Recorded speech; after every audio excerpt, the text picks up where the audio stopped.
તો મિડલ ઈસ્ટના દેશોમાં યુદ્ધની પરિસ્થિતિને વચ્ચે સીબીએસઈ બોર્ડની પરીક્ષા મોકૂફ રખાઈ છે। યુદ્ધની સ્થિતિને જોતા સીબીએસઈ બોર્ડે આ નિર્ણય લીધો છે।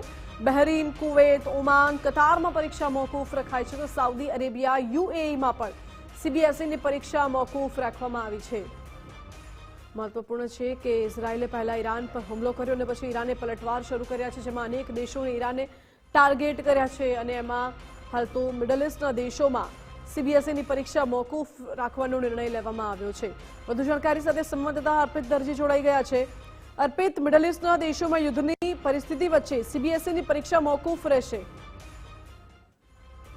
સીબીએસઈ બોર્ડની પરીક્ષાઓ શરૂ થઈ હતી। માત્ર ભારતમાં નહીં પરંતુ અલગ અલગ દેશોમાં પણ સીબીએસઈ બોર્ડની શાળાઓ આવેલી છે, જેમાં મિડલ ઈસ્ટ દેશ મિડલ ઈસ્ટ દેશની વાત કરીએ તો બહેરીન હોય, ઈરાન હોય, કુવૈત, ઓમાન, કતાર, સાઉદી અરેબિયા અને યુએઈમાં પણ આ પરીક્ષાનું આયોજન જ્યારે ભારત દેશમાં પરીક્ષાની શરૂઆત થતી હોય છે ત્યારે ત્યાં પણ આ પરીક્ષાની શરૂઆત થતી હોય, પરંતુ હાલ જે યુદ્ધની પરિસ્થિતિ સર્જાઈ છે અને ડર ખોફનો માહોલ છે, ભયંકર હુમલા થઈ રહ્યા છે એકબીજા દેશો પર, આ પરિસ્થિતિમાં કેન્દ્રીય શિક્ષા બોર્ડે આ નિર્ણય લીધો છે અને માત્ર આ અસરગ્રસ્ત દેશ પૂરતી જ સીબીએસઈ બોર્ડની પરીક્ષા હાલ પૂરતી મોકૂફ રાખવાનો નિર્ણય લેવામાં આવ્યો છે। આગામી 5મી માર્ચના રોજ પરિસ્થિતિનું મૂલ્યાંકન કરવામાં આવશે, એક્ઝામાઇન કરવામાં આવશે અને એ પછીથી પરીક્ષાની નવી તારીખો અને ક્યાંકથી ફરીથી પરીક્ષા શરૂ કરવી તે અંગે આગામી દિવસોમાં બોર્ડ નિર્ણય લેવાનું છે। પરંતુ આ નિર્ણય માત્ર ને માત્ર મિડલ ઈસ્ટ દેશો માટે છે। ભારતમાં અને અન્ય દેશ એટલે કે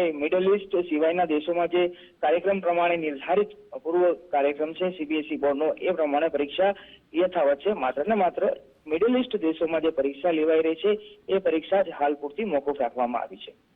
જી અર્પિત, આભાર આપનો। એટલે માત્ર મિડલ ઈસ્ટના દેશોમાં જે પરીક્ષા યોજાવાની હતી સીબીએસઈની પરીક્ષા હાલ પૂરતી મોકૂફ રખાઈ છે।